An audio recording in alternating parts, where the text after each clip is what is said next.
Hello जी, क्या हाल चाल आप सभी का। Welcome to my channel. आज हम बात करेंगे क्रॉप साइंस पेपर फर्स्ट, जिसमें कि फाइबर क्रॉप हमें दिया है।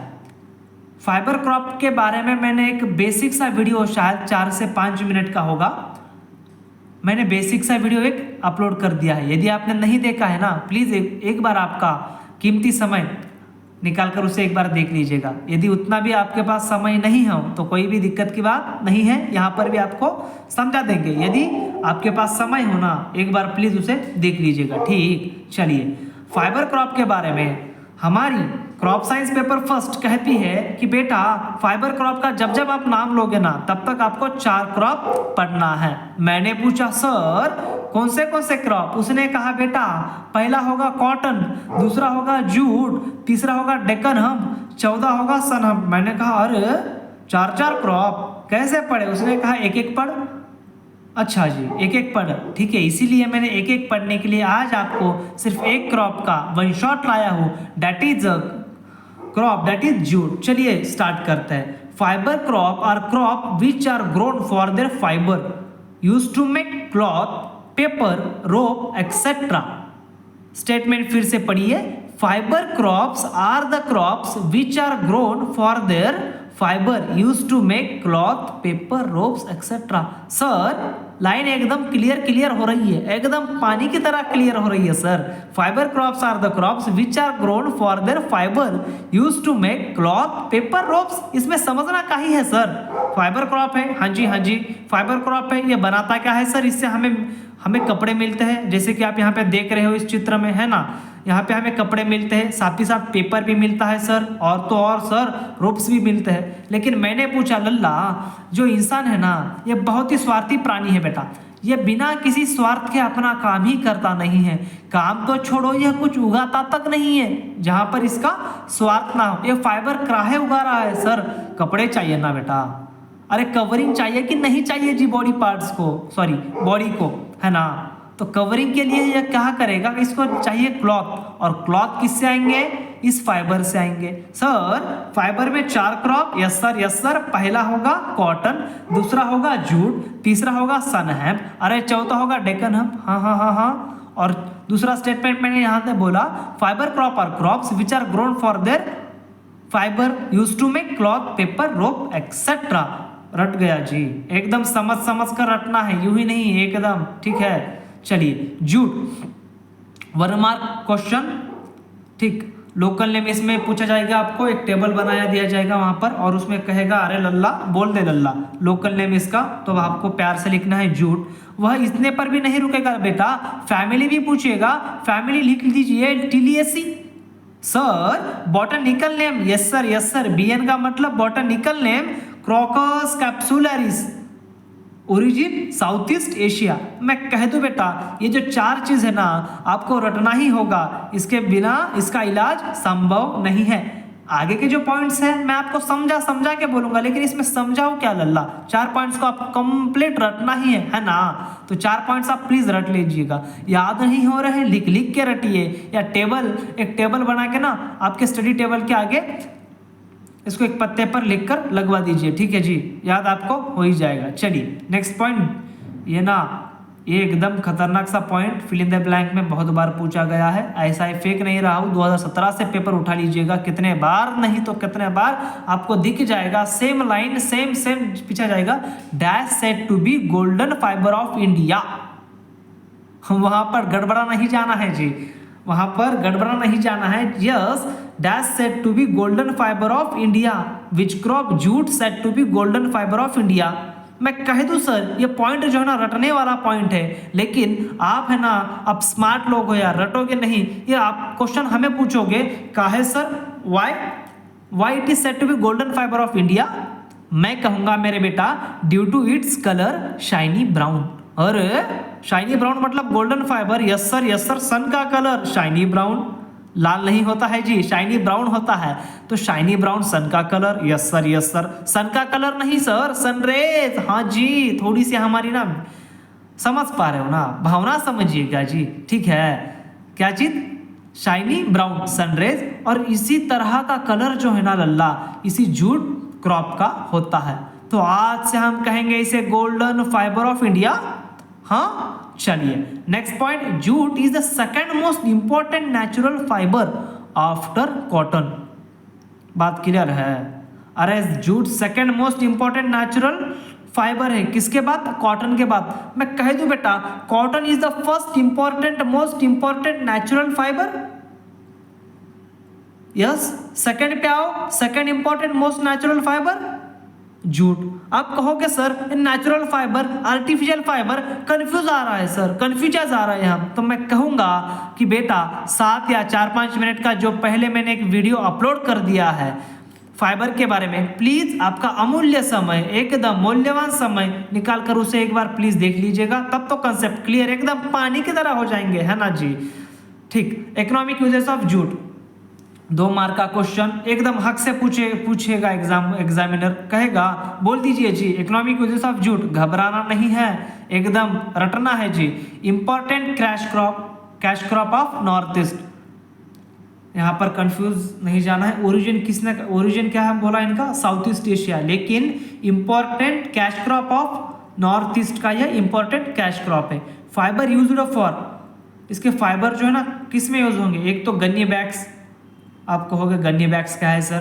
पूछने की जरूरत ही नहीं है जी, यहाँ पे हमने एकदम से यहाँ पे चित्र दे दिया है आपको गन्ने बैग्स का, ठीक है।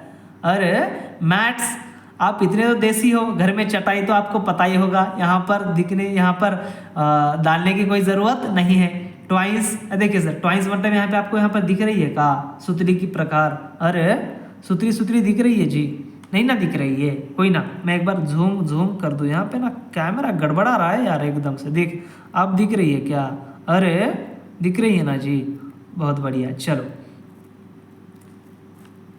एकदम ताड़पत्री एक्सेट्रा, बहुत मेहनत से पढ़ा रोल्ला में, ठीक है, एकदम स्मार्ट बोर्ड का जुगाड़ नहीं है, फिर भी ना डटे रहेंगे, हार नहीं मानेंगे।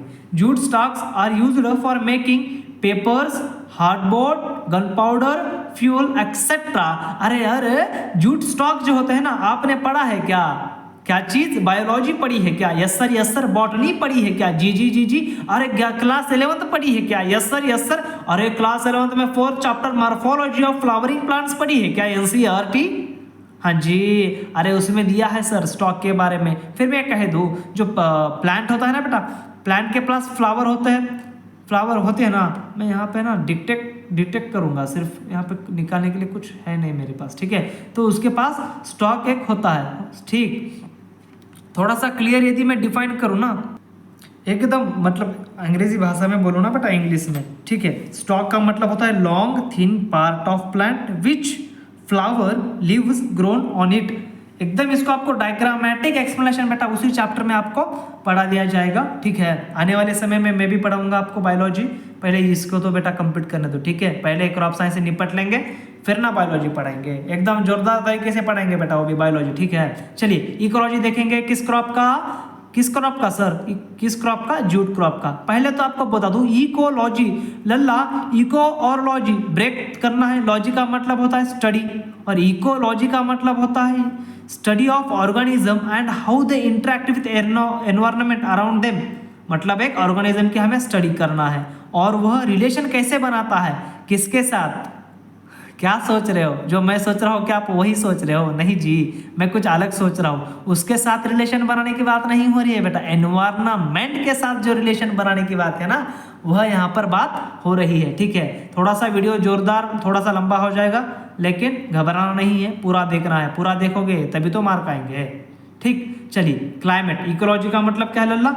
हमने तो देख लिया, अब इकोलॉजी में ही क्या आएगा? क्लाइमेट। क्यों सर क्लाइमेट क्यों आएगा? अरे यहाँ पे हमें स्टडी करना है किसके रिलेटेड? एनवायरनमेंट के रिलेटेड। एनवायरनमेंट में क्लाइमेट आएगा सर? अरे यस सर, ठीक।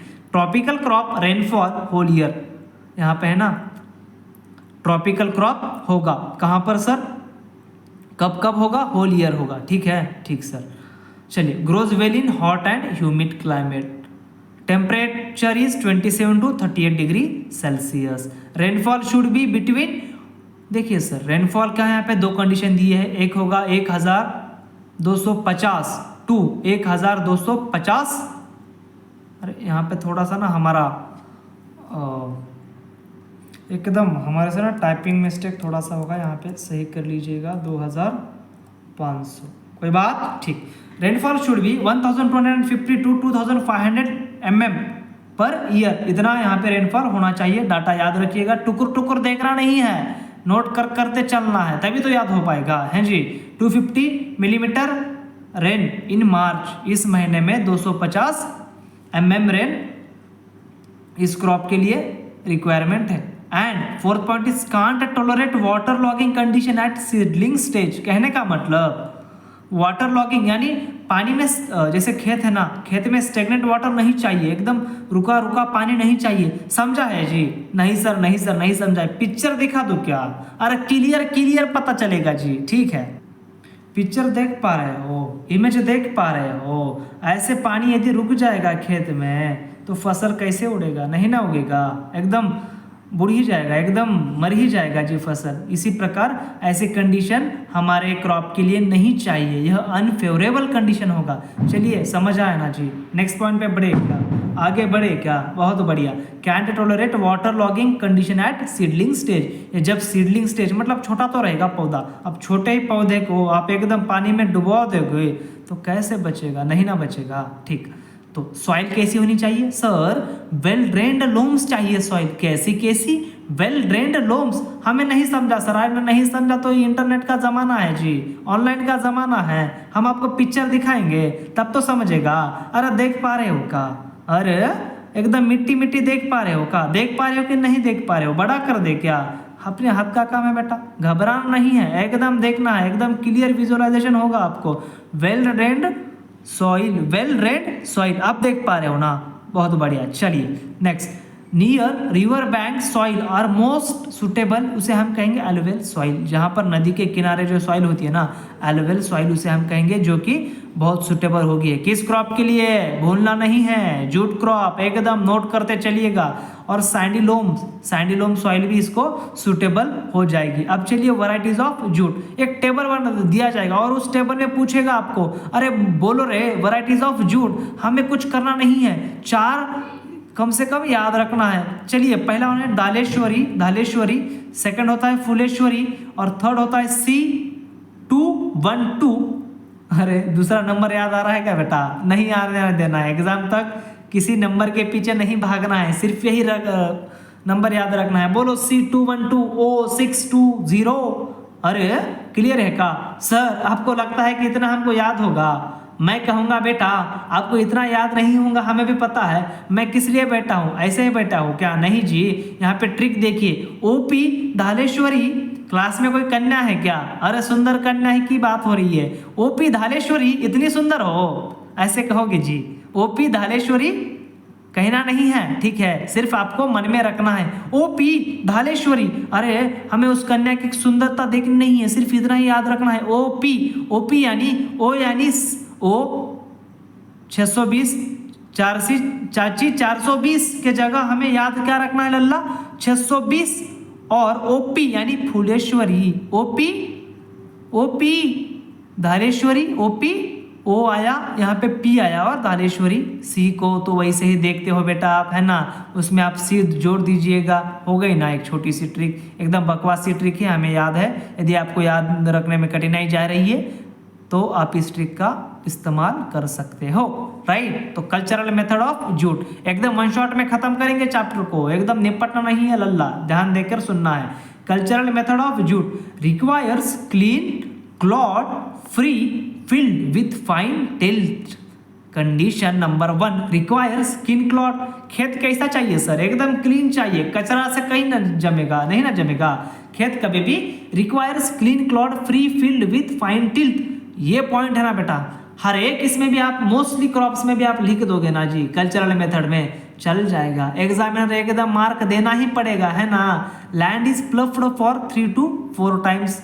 इंपॉर्टेंट है सर, इंपॉर्टेंट काहे है सर? हमें क्यों तो सर लास्ट क्रॉप के वीड को बाहर निकालना है। वीड मतलब अनवांटेड क्रॉप, पड़ा है ना? Land is ploughed for 3 to 4 times, ये भी डाटा है ना, हर क्रॉप को एकदम एग्जैक्टली सेम ही आ जाएगा मोस्ट ऑफ द क्रॉप्स के लिए। All stubbles are removed thoroughly, all stubbles यानी जो कचरा होगा ना, अनवांटेड क्रॉप होगा ना, उसको है ना बेटा बाहर निकालना ही होगा ना सर। यस सर, तो हम लिख दो ना बेटा, all stubbles are removed थ्रूली।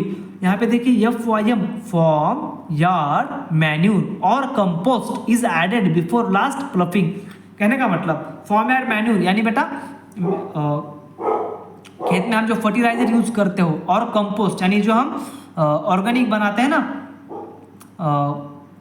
Cow dung लेकर है ना, उस सब चीज़ को मिलाकर हम ये फॉर्म यार्ड मैन्योर बनाते हैं। तो is added before last ploughing यानी कि 3 to 4 टाइम जब हम प्लफ करते हैं तब उसके एक प्लफ के पहले हमें खेत में इसे ऐड करना है। चलिए सोइंग टाइम कभी भी नहीं चलेगा जी, ठीक है, एकदम टाइम पे सो करना पड़ेगा एकदम ठीक। सोइंग टाइम अप्रैल टू 15 जून में इसके बीज हमें खेत में डालने होंगे। कब कब सर? अप्रैल टू 15 जून। और लास्ट से लास्ट बेटा बहुत ही लेट कर दिया सर, तो 3rd वीक ऑफ मई तक आप तो डालने ही है, कैसे भी डालो पता नहीं, घबराना नहीं है लल्ला, डाल देना है, एकदम क्रॉप उग जाएगा, ठीक है। सोइंग मेथड, सोइंग कितने मेथड सर? 2 मेथड, एक तो ब्रॉडकास्टिंग मेथड, दूसरा होगा ड्रिलिंग मेथड। हाँ जी सर, आपको पता है मैंने पूछा क्या सर हमने तो 4 से 5 मेथड पढ़ा है लास्ट क्रॉप के अंदर कहीं से।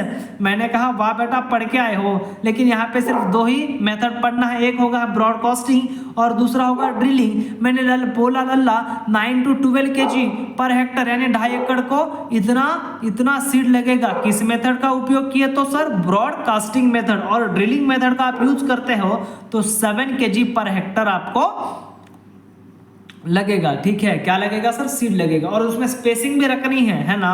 स्पेसिंग कितनी रखनी है सर? 30 into 75 सेंटीमीटर के लगभग आपको क्या रखना है सर? स्पेसिंग रखना है। सोइंग डेप्थ कितना सखोल में डालना है, कितना डीप डालना है? तो 2.5 सेंटीमीटर टू 4 सेंटीमीटर आप यहाँ पे जैसे देख पा रहे हो ऐसे डालना है। कॉपी मैं आपसे तीसरी बार कह रहा हूँ बेटा, कॉपी लेके बैठिएगा, ठीक है, वरना कुछ फायदा होगा नहीं है। सुन के क्या ही होगा, है ना, सुनने से कुछ होगा जी? नहीं ना होगा, सुन के तो दुनिया चल रही है, आपको लिखना होगा, ठीक है। Thinning is done by ranking when crop is 10 centimetre toll. मतलब जब 10 सेंटीमीटर का क्रॉप होगा 10-15 दिन में हो जाएगा ना जी 10 सेंटीमीटर, तो आपको थिनिंग करना है।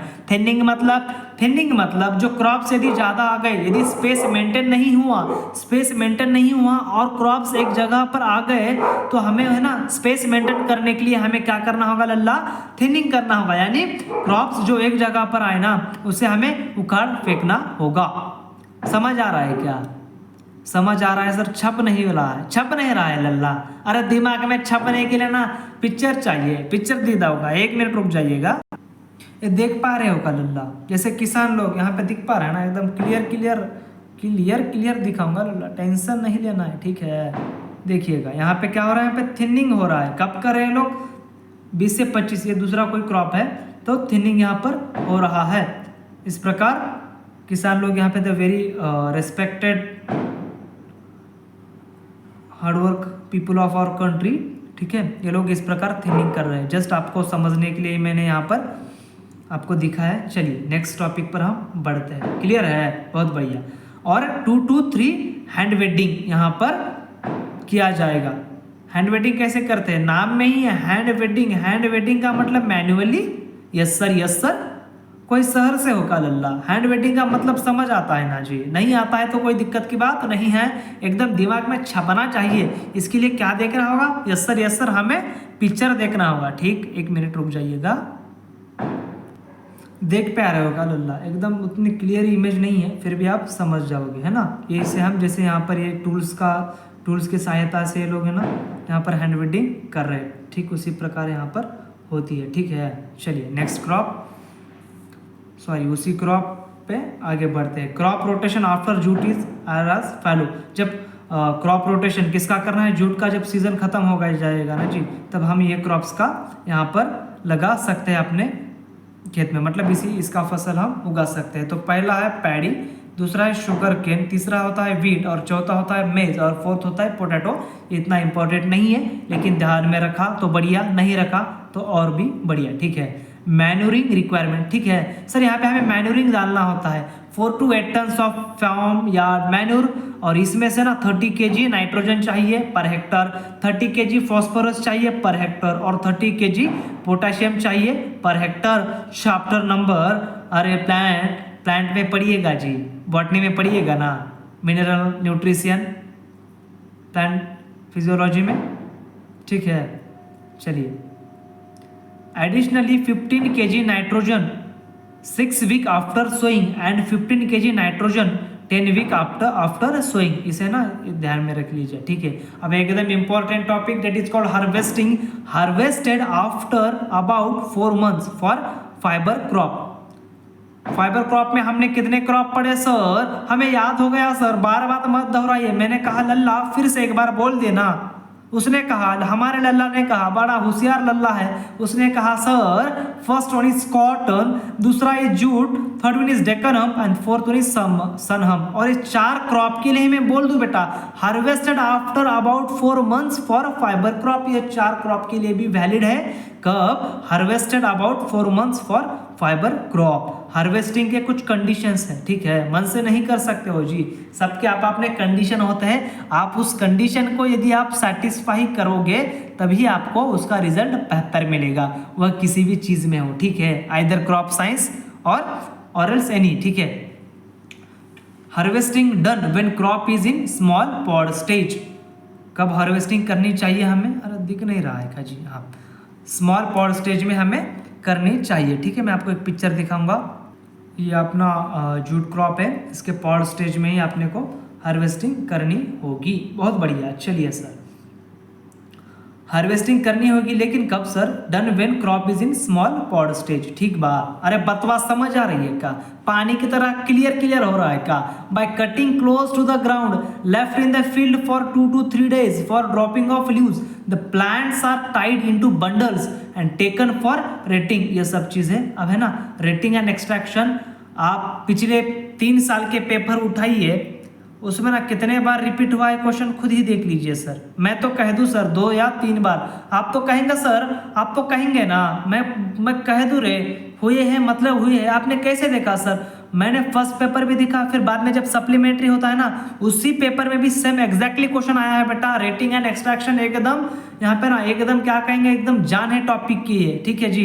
एकदम आपको है ना रट जाना है, रटना है, समझना है, एकदम उसको याद करना है, ठीक है sir. In standing water, in stagnant water, in tank bundles are dipped 60 to 90 centimetre. Standing water और स्टेगनेंट वाटर, जहाँ स्टैंडिंग और स्टेगनेंट वाटर मतलब एक ही वाटर, एक टैंक में ना बेटा डीप करके रखना है 60 to 90 सेंटीमीटर में। Process take place in 2 to 3 week resulting wood condition. यदि आप पानी में ऐसे रखोगे तो कुछ ना कुछ उसका कंडीशन खराब ही होगा ना अल्लाह, कितने दिन पानी में रखोगे उस चीज को, है ना। तो उसका रिजल्ट देखिए, result would condition, weakness of pectin, bottle में पड़ा होगा पेक्टिन का रोल, है जी। अब यहाँ पे उतना समय है नहीं, वन शॉट का अपना सीरीज चल रहा है, फिर भी आपको बता दो कि what is a pectin. Pectin कुछ नहीं है, ज़्यादा लोड लेना नहीं है, एक पॉलीसैकेराइड है बेटा, सोल्यूबल फाइबर हम इसे कह सकते हैं, ठीक है। चलिए, ये क्लियर है क्या? डायग्राम आपको दिखाऊंगा, पिक्चर भी दिखाऊंगा, टेंशन ना लीजिए, ठीक है। एक्सट्रैक्शन, एक्सट्रैक्शन क्या है? इसकी प्रोसेस देखिए, completely retted stalks are taken out. Stalks का मीनिंग मैंने आपको पहले बोल दिया था, जिस पर है ना फ्रूट, पत्ते, लीव्स वहाँ पर उग जाएंगे उसके पास, ठीक है। Completely retted stalks are taken out, जो हमने पानी में डुबाया था उसको हम क्या करेंगे, अभी बाहर निकालेंगे। Fibre is taken out manually known as extraction. फिर ना जैसे फाइबर को हम उसका हाथ से यहाँ पे निकालेंगे, ठीक है जी। पानी से निकालने के बाद एकदम फाइबर आपने नेकड़ा इसे हमें दिखाई देता है, तब कुछ नहीं करना है, एकदम हाथ से उसे खींचना है, उसे हम क्या कहेंगे, एक्सट्रैक्शन कहेंगे। ऐसे हिंदी में नहीं लिखना है जी, ठीक है, यहाँ पे जैसे लिखा है ना वैसे लिख कर आना है। Extracted fibre is washed from clean water. निकालने के बाद उसे धो देना है। कैसे धोगे? पानी से। कौन से पानी से? आरओ से नहीं धोना है बेटा, क्लीन वाटर से धोना है। आरओ का पानी क्लीन नहीं होता है क्या? मैंने कहा लल्ला उतना खर्चा नहीं करना है जी, थोड़ा भी क्लीन रहेगा चल जाएगा, ठीक है। Dried in sunlight for 48 to 72 hours, मतलब 2 से 3 दिन तक उसे सनलाइट की प्रेजेंस में सुखाना है। और ये मैं दावे के साथ कहूंगा लल्ला, ठीक है। इसके पहले डायग्राम देखेंगे फिर आपको मैं दावा देता हूँ, ठीक है। सर ये देख पा रहे हो क्या? यस सर, यस सर, जी सर। किसान लोग यहाँ पे देख पा रहे हो ना, ये इन्होंने ना जहाँ से मैं जैसे एरो पे ध्यान देखिएगा, यहाँ से एकदम पानी से निकाला है इन्होंने, 60 to 90 सेंटीमीटर पानी से निकाला है। अब निकालने के बाद यहाँ पे जो रखे हैं ना, इसे हम एक्सट्रैक्शन कहेंगे। जो एक्सट्रैक्शन का जो एंड प्रोडक्ट है ना, यही है, ठीक है सर, इसे हम कहेंगे फाइबर। और जो हमें इसका जो काम करता है ना, जो हमें यही है, ठीक है। एकदम हम वन शॉट में पढ़ रहे हैं, इसलिए मैं एकदम उड़ा नहीं रहा हूँ टॉपिक्स को, एकदम डिटेल में ही ले रहा हूँ मेन टॉपिक्स को, ठीक है सर। चलिए 100% क्वेश्चन ये ना बेटा दिखा नहीं ना, आके लिख देना सर कमेंट में, सर धोखा दिया आपने तो। वैसे हम किसी को धोखा देते नहीं है, लेकिन 100% क्वेश्चन दिखेगा, मतलब दिखेगा, मेरा दावा है। मैं ताली ठोक के कहता हूँ, यह इस ईयर में 2024 में अभी फरवरी में क्वेश्चन दिखना ही दिखना है, ठीक है सर, इतना दावा देता हूँ लल्ला। वैसे एक दिन पहले मैं आपको गेस्ट पेपर भी दे दूंगा क्रॉप साइंस का, और आज से ना हर रोज 2 से 3 वीडियोस में अपलोड करते जाऊंगा क्रॉप साइंस में। और आने वाले समय एग्जाम से पहले आपको एकदम सिलेबस क्लियर कट करवा के दूंगा, मेरा वादा है। इस साल कहीं पर भी नहीं जाऊंगा लल्ला, एकदम टिका रहूंगा, एकदम डटा रहूंगा। एक लड़का आए या 2 लड़के आए, मुझे फर्क नहीं पड़ेगा, या कोई, ठीक है sir. Dash crop is said to be golden fibre of India, झूठ। 5 से 6 बार क्वेश्चन आया है एग्जाम में, और 100% इस साल भी मैं दावा ठोकता हूं क्वेश्चन आएगा, मतलब आएगा। दूसरा नहीं या तीसरा क्वेश्चन ही होगा आपके फिल इन द ब्लैंक में, 100% क्वेश्चन आना ही आना है। Economic uses of jute crop, यह टेबल के फॉर्म में आपको आएगा 5 मार्क के लिए। इसके साथ दूसरे भी आपको आएंगे, सॉरी 5 मार्क के लिए नहीं, 2 मार्क के लिए आपको आएगा economic uses of jute crop में, ठीक है सर। डिफाइन में आएगा आपको हार्वेस्टिंग एंड यील्ड आ सकता है, आ सकता नहीं, 100% आने के बहुत चांसेस है। और ये में ना rating and extraction of jute, मैं तो एकदम ताली ठोक के कहूंगा यह क्वेश्चन आएगा, मतलब आएगा। इतने भी आपने क्वेश्चन कर लिया ना, इतने भी क्वेश्चन, वैसे इससे ज्यादा करना है आपको, लेकिन इतने भी क्वेश्चन कर लिया ना, एकदम मतलब आपकी जान पानी में नहीं, आप थोड़े से पानी से बाहर निकल जाओगे, ठीक है सर। यदि वीडियो अच्छा लगा हो, यदि वीडियो पसंद आया हो, तो जस्ट सब्सक्राइब आवर चैनल। बहुत छोटा सा प्यारा सा चैनल है सर, BCC सेंटर हब। मैं ज़्यादा कहता नहीं हूँ अंदर जैसे बीच में, लेकिन आप गलती से भी वीडियो देख रहे हो ना, तो प्लीज़ सर अगली बार एकदम जोरदार, इससे भी बढ़िया कंटेंट होगा, लेकिन आप सब्सक्राइब BCC सेंटर हब, ठीक है sir. Thank you so much guys. Stay tuned for next upcoming videos. Board के एग्जाम तक मैं ट्राई करूंगा कि 100% आपके चैप्टर्स कंप्लीट कर दूं। Thank you so much.